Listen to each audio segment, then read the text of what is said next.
Nadreen धरती time online news सां गॾु यहाँ इमरान अली ख़बर शामिल कयूं पिया। नौशरो फिरोज़ खां ब्यूरो चीफ मंज़ूर मलक जी रिपोर्ट मुताबिक़ पटीदन भरिसां ॻोठु मुलो अब्बास राजपर वासी परवीन राजपर फरहाना राजपर नुज़हत राजपर ऐं उन जो मुड़ुसु अनवर अली राजपर क़ुरान शरीफ़ खणी नेशनल प्रेस क्लब पहुता, जिते उन्हनि मीडिया सां ॻाल्हाईंदे चयो त हीअ क़ुरान ॾिसे थो, असां कूड़ नथा आणूं।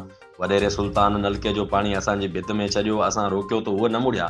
असां SSP खे दरख़्वास्त ॾिनी, उन पुलिस मोकिली इंक्वायरी लाइ। सुल्तान पंहिंजे पुटनि ज़ुल्फ़कार अली, अज़हर अली, इनामुल्ला ऐं आमिर खे चयो त हिननि खे डंडा हणी उफ़ट मारियो।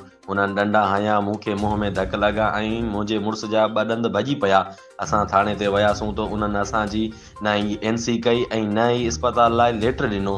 पुलिस वॾेरे जी विंगार वहे पई। असां IG सिंध, SSP नौशरो फिरोज़ ऐं ॿियनि वस वारनि खे अपील था करियूं त असां सां इंसाफ़ कयो वञे, न त असां ॿारनि समेत थाणे अॻियां पाण खे साड़ींदासीं ऐं उन जी ज़िम्मेवार पटीदन पुलिस हूंदी।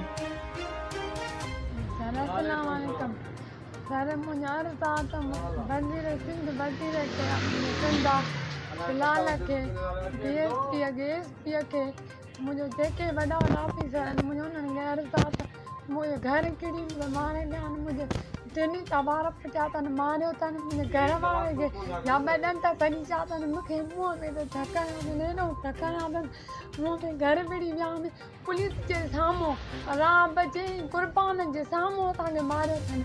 पुलिस ॾाढो आमिर ज़ुल्फ़कार इनामुल्ला नेमतुल्ला अचन इन्हनि मूंखे मारियो, घर मारियो अथनि। हू पैसे वारी पार्टी आहिनि, मां ग़रीब आहियां। असांखे माने क़ुरान पाक जे वास्ते न्याणियुनि जे मुंहं पे मां न्याणियूं सत क़ुरान वठी आई आहियां, इन्हनि जे वास्ते मुंहिंजो इंसाफ़ थिए।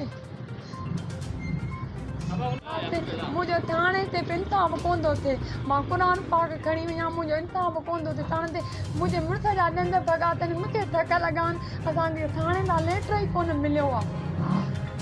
मुंहिंजे पीउ खे मारियो अथनि, मुंहिंजी माउ खे मारियो अथनि। ज़ुल्म इनामुल्ला अज़हर आमिर असांखे मारियो अथनि सभिनि, ऐं घर में घिरी आया आहिनि। असांखे इंसाफ़ खपे।